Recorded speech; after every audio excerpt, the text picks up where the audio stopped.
Hey everybody, we're going to continue in this video to go through the book Scientology, edited by James R. Lewis, which has chapters written by various religious scholars, psychologists, and sociologists, all talking about Scientology.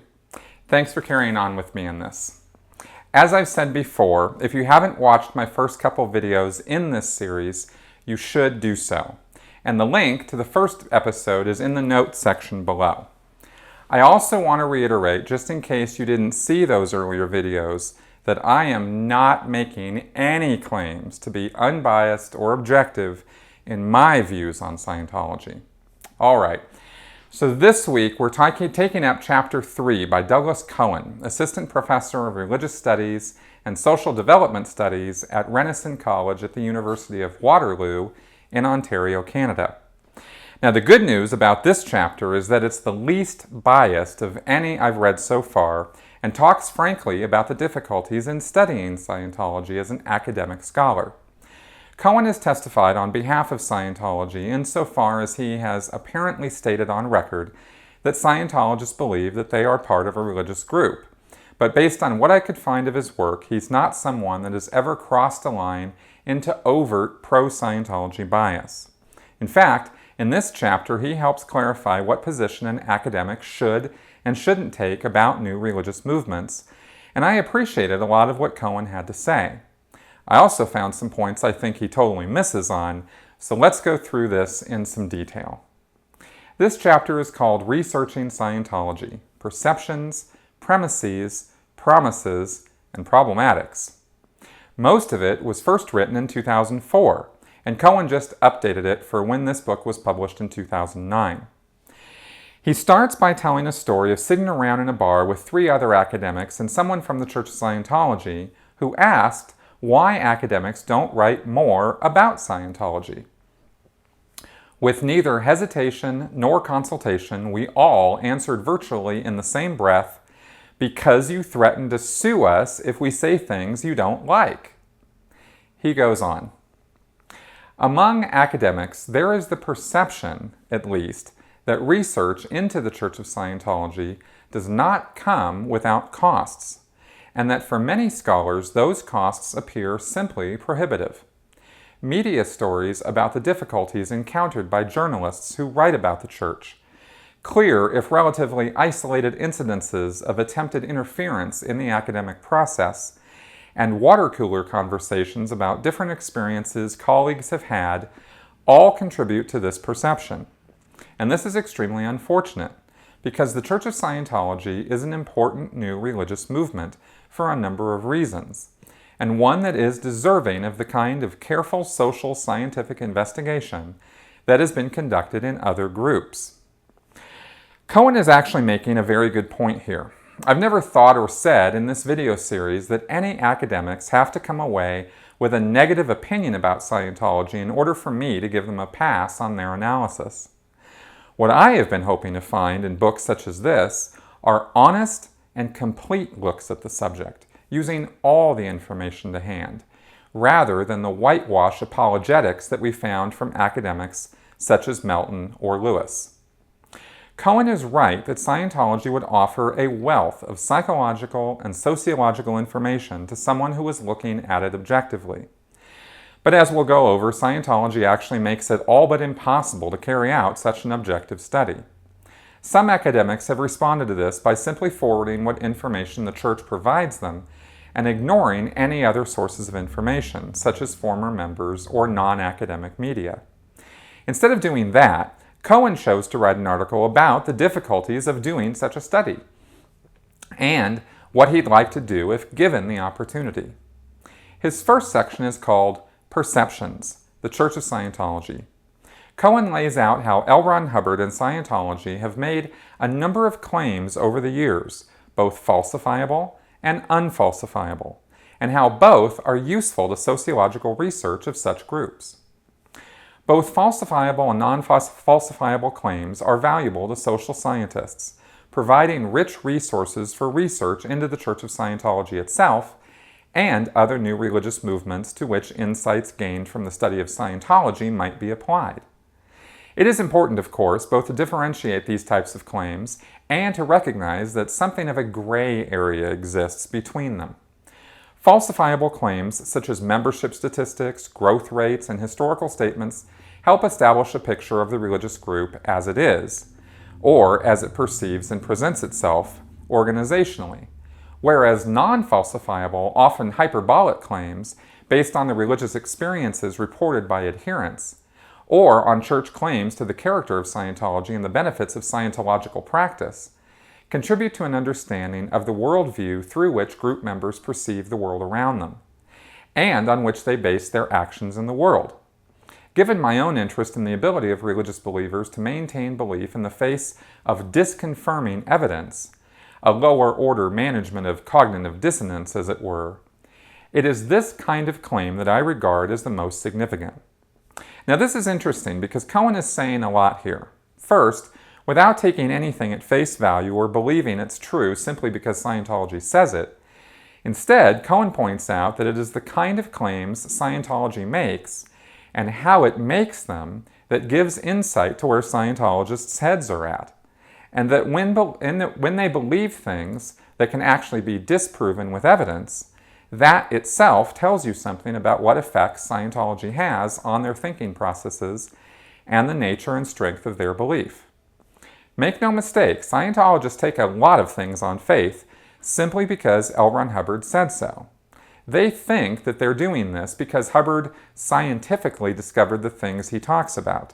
But they've actually been carefully and slowly indoctrinated into a new way of thinking.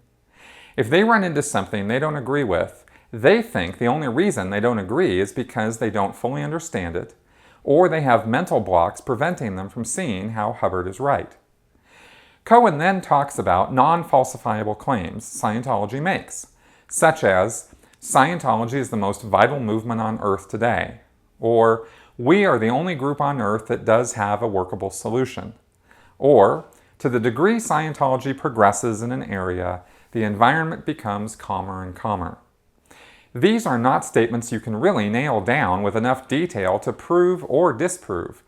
They're just broad generalizations that make Scientologists feel good when they hear them. Cowan's take on them is this. Although some might argue that some of these claims are in fact empirically falsifiable, it is important to recognize them as theological constructions. Statements of faith no different from those made by any number of other religious leaders and organizations throughout history. Indeed, it is in the nature of religion to make hyperbolic claims based upon the belief in an exclusive or superior access to the divine mind or will. I can't really find fault with this statement. One can look at these church statements as hype or PR bullshit that Hubbard and David Miscavige throw out to their followers, but in fact, what they are really are statements of faith which Scientologists grab and hold on to tightly so that they don't have to think about the empty classrooms and vacant offices in their local churches. These are statements that provide Scientologists with reassurance that they have made the right choice by being Scientologists and that everything is working out for the best. Is this really so different from faith-based statements of reassurance that Christians cling to in their times of need, such as God has a plan or the Lord will provide? Cowan then tackles the claim made by Scientology about its tens of millions of members. Instead of simply taking this at face value, he calls this a prime example of the zone of ambiguity that lies between the strict poles of falsifiability and non-falsifiability. On the surface, it seems preposterous, but if accurate, would go a long way to validating some of Scientology's more hyperbolic claims. It would place Scientology, for example, alongside the Church of Jesus Christ of Latter-day Saints as an emerging world religion. How, though, is the concept of membership constructed in Scientology, and how is it deployed as a mechanism of legitimation? Cowan describes how the definition of what a member is could simply include anyone who has ever bought a book or taken a personality test, and that making this sort of thing clear has a lot to do with figuring out how Scientology sees itself.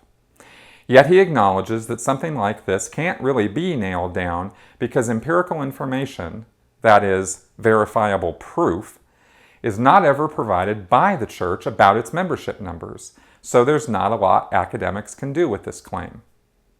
Carrying on in this vein, Cowan discusses how a number of other significant new religious movements have been closely studied by social scientists, and important, often groundbreaking results obtained. Although they may not have been universally thrilled with the end products, each of these groups open themselves up to scholarly observation in ways that the Church of Scientology, unfortunately, has not. Of course, the reason for this is because the Church of Scientology does have skeletons in their closet, and they have been naughty boys and girls. I've detailed at length in my original series on what is wrong with Scientology that the usual practice of Scientology's fair game and intelligence policies are at the rotten core of what drives it.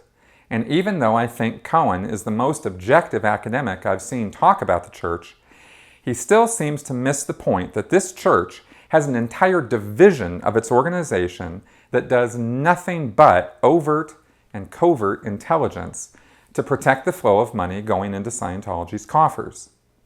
Because of the interest that academics like Cowan have in Scientology's beliefs and its status as a religious organization, I think they sometimes don't give enough credit to the purely money-making activities which take up so much of Scientologists' time and effort.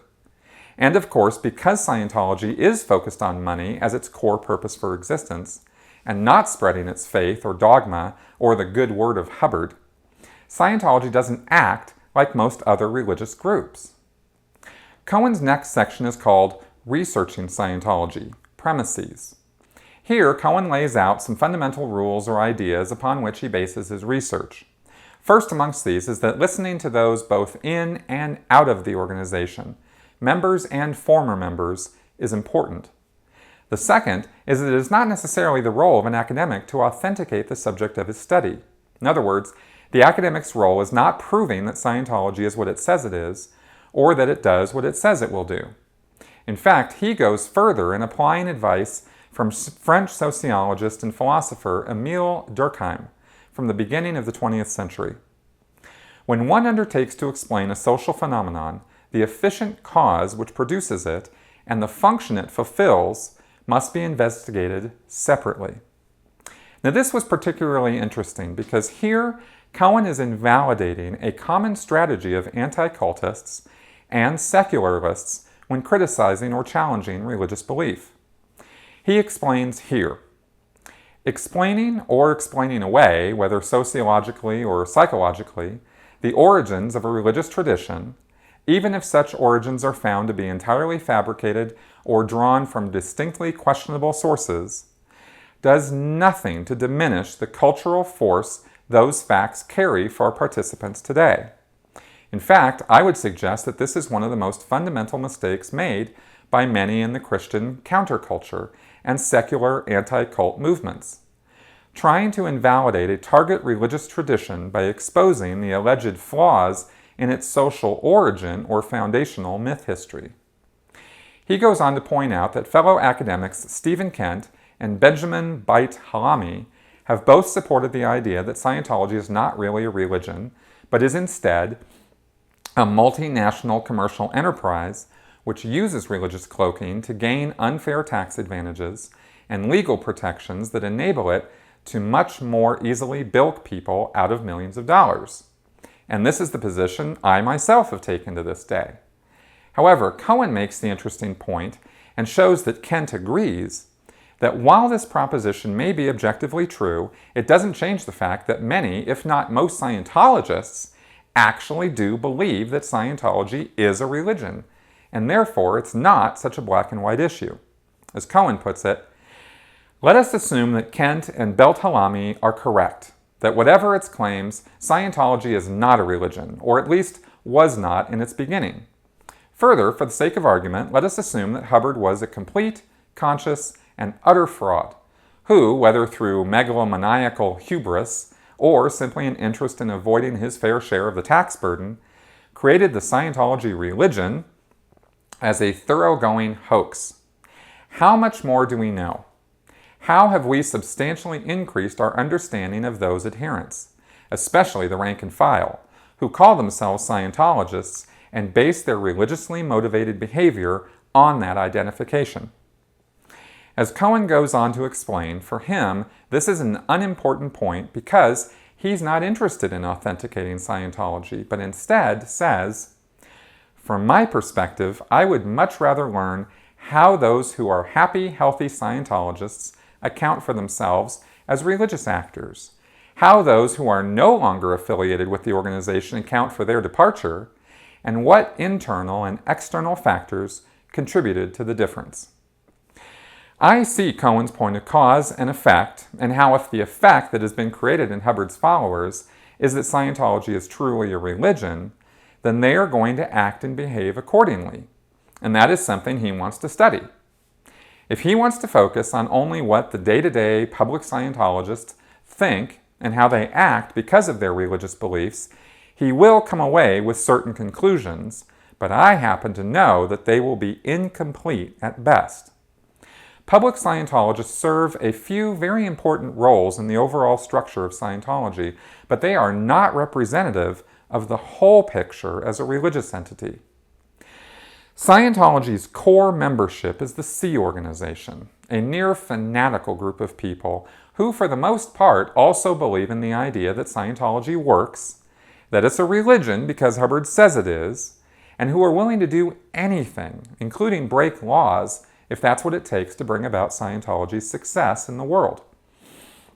Studying that level of dedication or fanaticism would also give you an interesting and more intense view of what Scientology can do to a person's ability to think rationally and critically. However, it would also be incomplete in that you would not have the wider context of why Scientology is so focused around putting people into this fanatical frame of mind, and why they have to be kept in such a state in order for Scientology to continue to exist at all. Were it not for the Sea Organization, Scientology, without question, would have ceased to exist decades ago. So it is here that I don't totally agree with Durkheim's principle of separating efficient cause, because I think we do benefit by knowing in what state and for what purpose L. Ron Hubbard created Scientology. From a research perspective, it gives context to much of Hubbard's policies and the methods he chooses to instill discipline, as well as develop auditing procedures. It also helps to understand why Scientology's very nature is to be so secretive and how it seems to prefer to do things in shady and cloaked ways rather than be transparent and open. At its core, Scientology is about making money, and if this is not understood, then much of the day-to-day activities of die-hard Scientologists will be a total mystery to anyone observing them. However, I don't fault Cowan for this because he's following generally good advice. It's still entirely possible that he could do this kind of research on individual or low-level Scientologists and come away with some really interesting and valid research findings. I believe he's more capable of doing this than the 3 previous authors I've read from so far in this book, not the least of which because of what Cowan says in the next section. Here he discusses the contention between members and former members, what he calls emics and etics. He starts by making the very clear point that the Church of Scientology runs interference with academics and others because they want what they regard as the truth about their religion to be on the agenda. Actually, he understates the case enormously. What Scientology wants, in fact demands, is total control of any message going out publicly about them. If they can't get that, then they will not cooperate and will do their best to hinder any investigation or insight into their activities. However, Cowan merely chalks this up to the power of their belief, and to a degree he's right. As he says, if believers are not willing to stand up in defense of what they believe, one has to wonder just how strong their commitment is, or how compelling the belief system to which they are committed. Cowan suggests that the voices of true believers, the emics, be given credibility because, as a social scientist, I certainly don't have the right to tell someone, your faith isn't real, it isn't authentic, which is often one of the hardest concepts for my students, both undergraduate and graduate, to grasp. On the other hand, etic voices whether they are obviously disgruntled or merely disinterested, are not any more or less reliable necessarily. As many of these different and disparate voices as possible must be included in a comprehensive research program. Anything less, it seems, especially in the case of an emotionally charged topic such as Scientology, simply perpetuates the problem of vested interest influencing the process and product of research. Compared to Melton and Lewis's blatant bias against former members, this is a refreshingly objective stance, and one that I support fully. It certainly should be the case that any scholar who is going to look into Scientology should listen to all sides of the story. The next section is called, "But Are They Really Religious?" And this is where Cowan tackles head-on his earlier assertion that it is not the place of academia to authenticate the claims of a religious group, or even stand in judgment as to whether or not they are a religion. He says, more important to the sociology of new religious movements is why religious adherents believe what they believe, how that belief informs their social action, and how they maintain their belief in the face of challenge or disconfirmation. In fact, he makes it abundantly clear that he does not care what they believe, because his personal opinion about such things has nothing to do with the kinds of research questions he wants answers to. I am not invested in proving or disproving the content of their belief insofar as they believe it. A religious group could suddenly proclaim that the moon is made of foam rubber, and I could not care less. What I do care about, what I am intensely interested in, and what I take very seriously is that they believe it. I'm interested in how those beliefs have evolved and developed, what social practices have grown up around them, and what social function they serve in terms of the religious group, and how religious groups maintain belief in the face of challenge, opprobrium, and the occasional conclusive disconfirmation of their particular religious claims. As a church critic, my purpose in talking about Scientology is quite different from Cowan's. Almost a polar opposite view, in that I am very invested in showing how Scientology takes advantage of people so as to discourage anyone from going anywhere near it. To me, this is a moral position, one that I really have almost no choice but to take because I know firsthand about Scientology's parasitic and destructive nature, and what a fraud the whole entire thing is. Since learning more about destructive cults and how similar they are from one to the next, I've seen how groups such as Jim Jones's People's Temple, Om Shinrikyo, Heaven's Gate, and the like should be actively investigated and policed, because they are not just perpetrating financial fraud, but are in fact powder kegs of insanity that too often blow up in people's faces in sometimes violent ways. In the US and abroad, these groups are afforded protections they should not have under religious freedom laws, because the leaders of these groups are taking advantage of those laws for their own personal aggrandizement and gratification. However, and this is important, there is no way to determine if a group like Heaven's Gate or Scientology are destructive cults without objective, fair-minded investigation. I'm not a proponent of kangaroo courts or persecuting people simply because they have beliefs that don't agree with mine. Our history shows that we as a species are far too prone to destroying things we don't understand, and unjustly hurting people because they're different from us. So I'm not encouraging any such behavior when it comes to dealing with destructive cult leaders or their followers. If people like Douglas Cowan can play their part as impartial investigators, I'm 100% for it. Of course, I say that knowing that everyone has their own personal views and biases, and there's no such thing as anyone who is fully objective about anything. However, given the proper educational background and an even temperament, there's not a lot more we could ask for in someone who would impartially investigate groups such as these. Getting back to Cowan's essay, his next section is called Researching Scientology Promises, where he lays out some of the potential benefits of researching Scientology. Here, he basically laments not having a tremendous amount of information which only the Church of Scientology could provide, and what good that information could be used for in analyzing the efficacy, beliefs, and benefits of Scientology to individuals and society in general. Cowan is interested in such things as how many of those who have taken the Oxford Capacity Analysis Test online make personal contact with the local org. How many of these actually take courses? How far do those who begin auditing tend to go on the bridge, and what are the various rates of attrition and further commitment? How have these rates changed over time, if they have? And how has the institution responded to those changes organizationally? What factors facilitate the transition from an auditing client to a full-fledged member of the Church of Scientology, especially in a high-investment branch like the Sea Org? How do rank-and-file Scientologists feel about such organizations as the Inspectors General or the Rehabilitation Project Force? Generationally, in what ways do Scientologists who have been raised in the Church differ from converts? It would actually be quite fascinating to see honest answers and analysis done of the questions Cowan asks.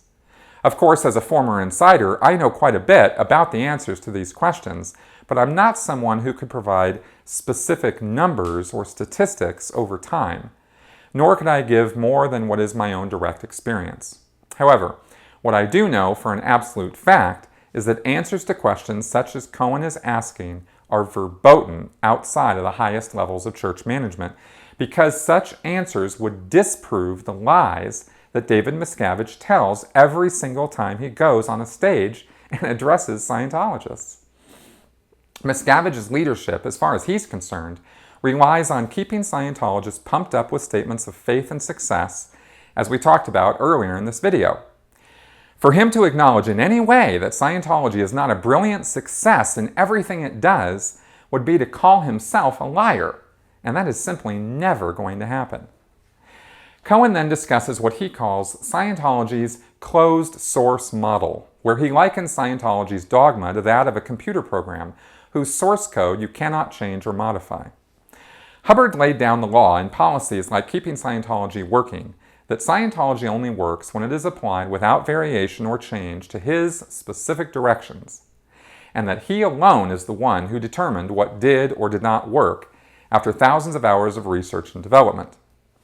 The one thing that is not permitted in Scientology is for anyone to dare suggest that Hubbard did not get it right, or try to change Scientology to make it better. Cowan thinks that studying this in detail could yield important socio-historical data on how this situation arose, how closed-source traditions form and endure through generational transmission, and how they respond to cultural change, institutional evolution, and an almost inevitable degree of cognitive dissonance.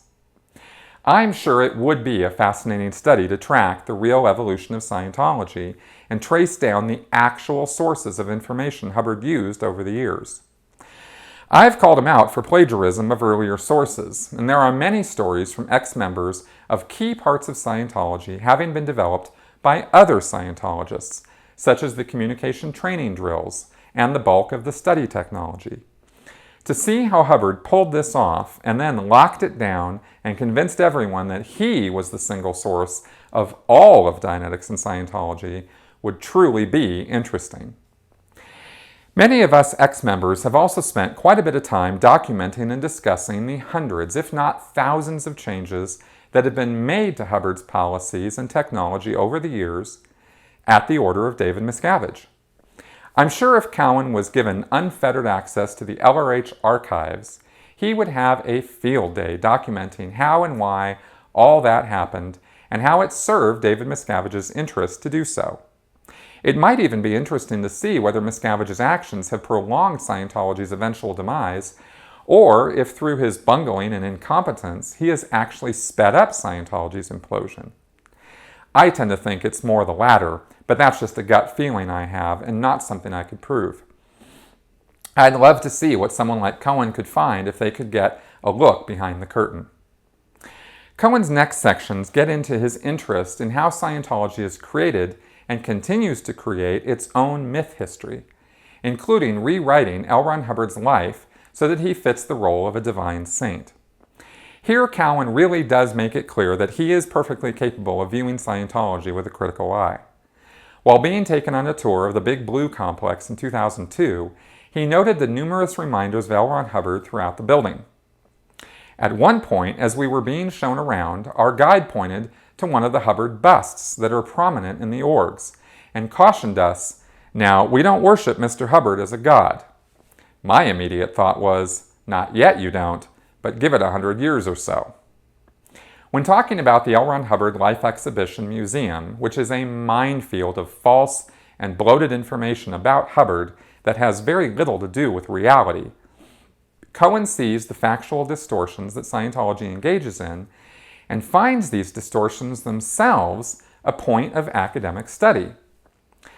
As a sociologist, I would suggest that its value lies less in the insight it provides into Hubbard's life than the ways in which the church constructs that life and continues the process of hagiography. Indeed, try to imagine for a moment a Church of Scientology without L. Ron Hubbard. It's unthinkable. It makes no more sense than trying to imagine Christianity without Jesus.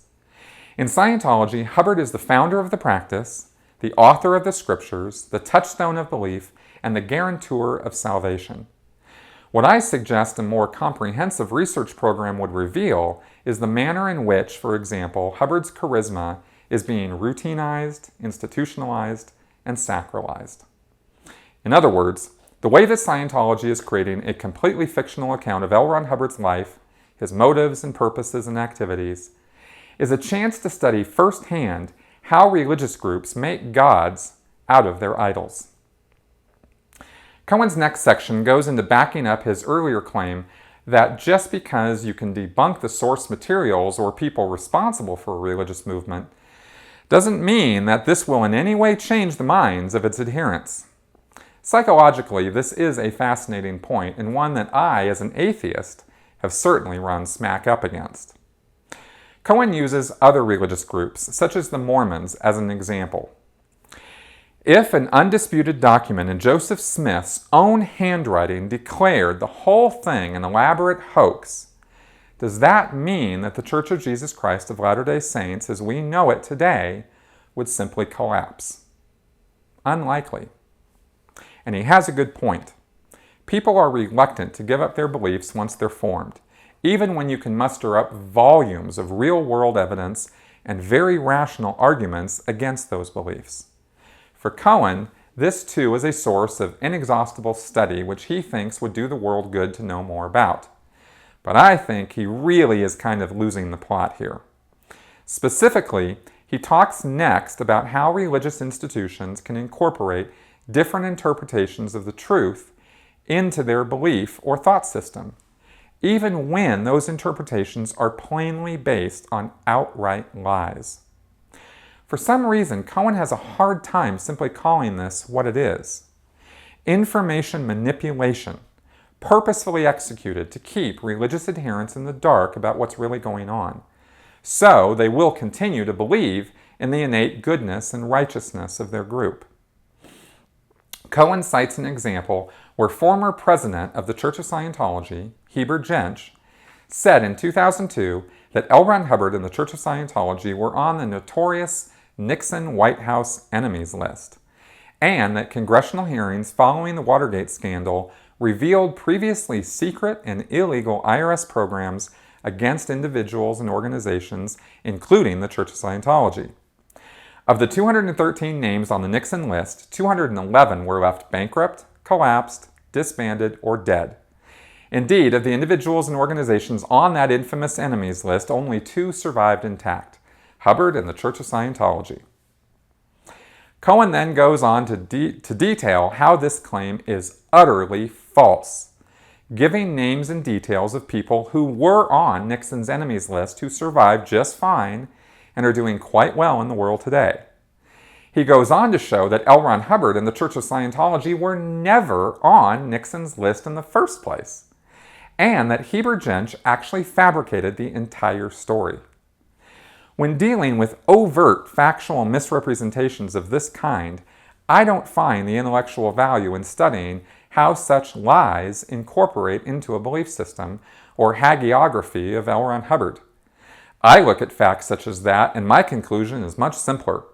The Church of Scientology's senior executives and leaders will say or do anything to keep their flock of followers believing that Scientology has been unjustly persecuted and that such persecution continues to this day, necessitating that they continue pouring money into Scientology's coffers so as to defend it against enemies who do not exist.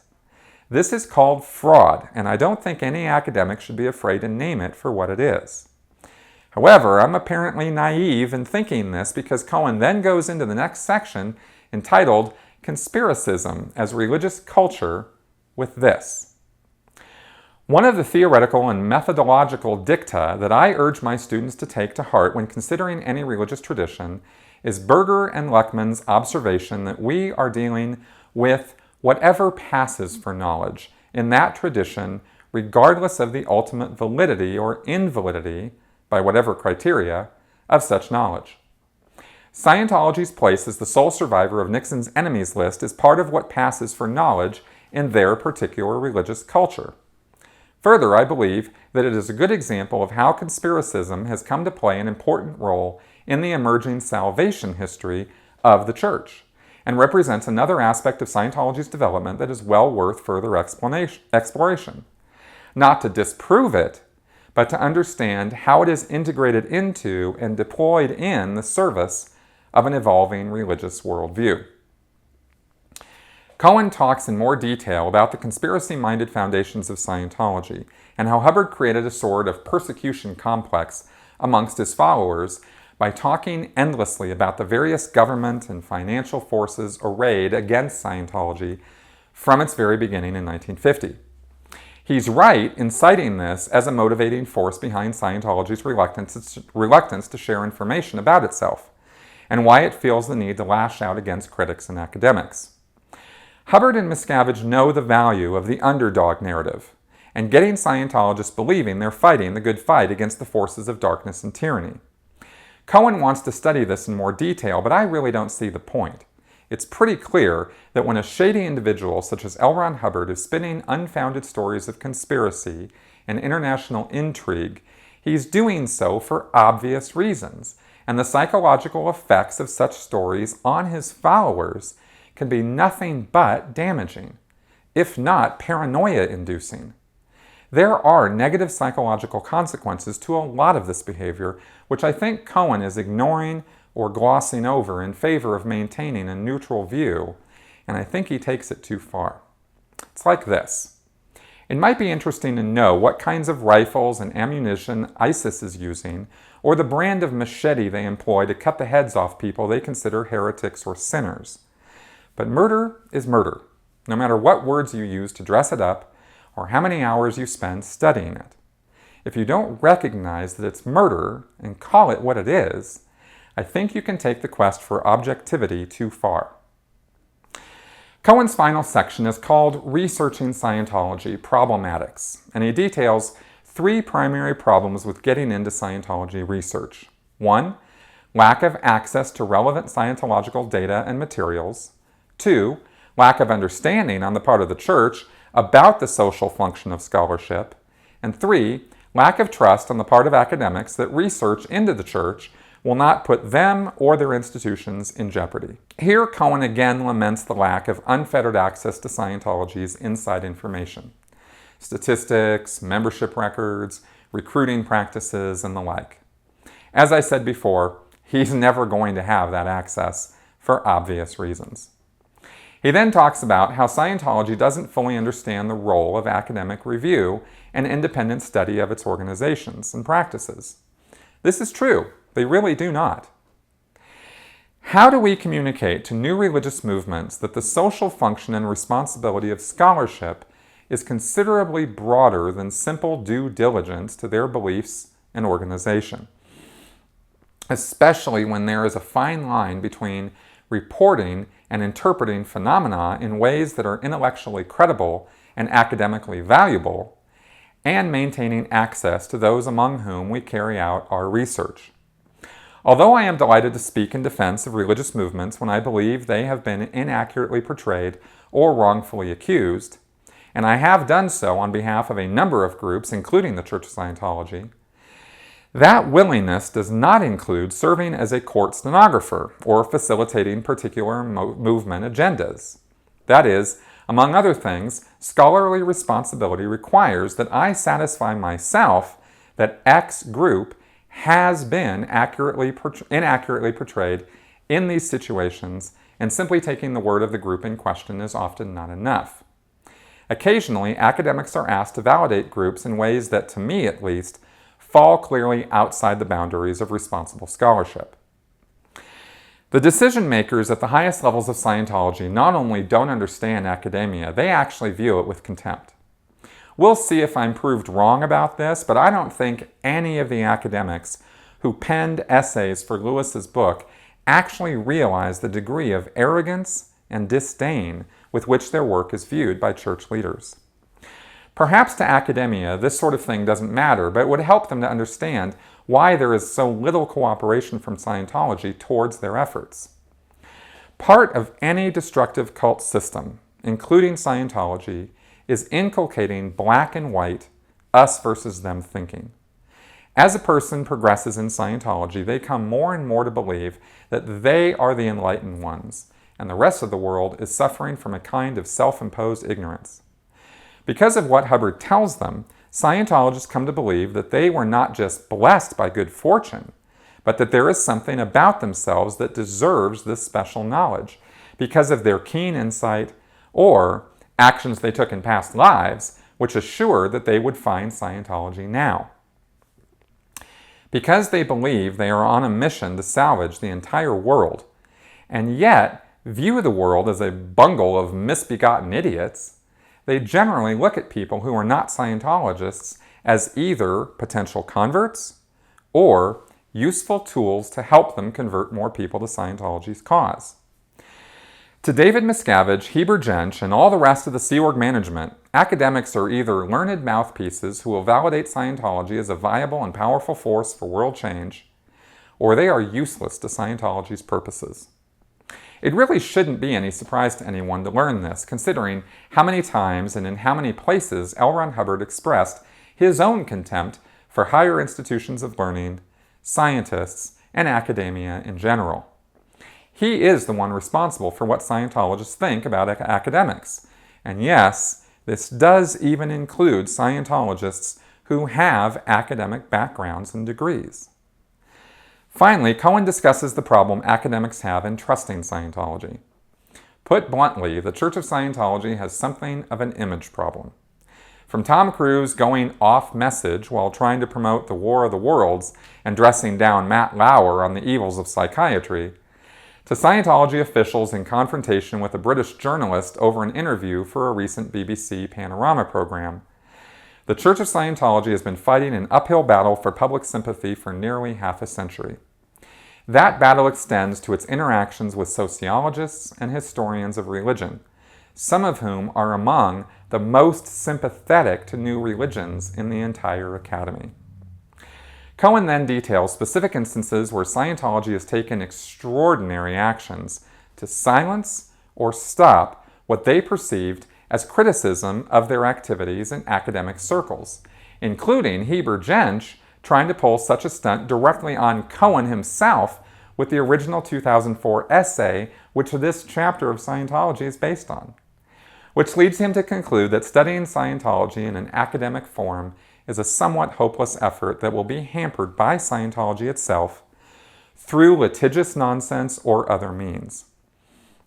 This leaves most academics feeling like they'd really rather just go study something else. Of course, what Cowan doesn't seem to get is that Scientology is perfectly happy with this result.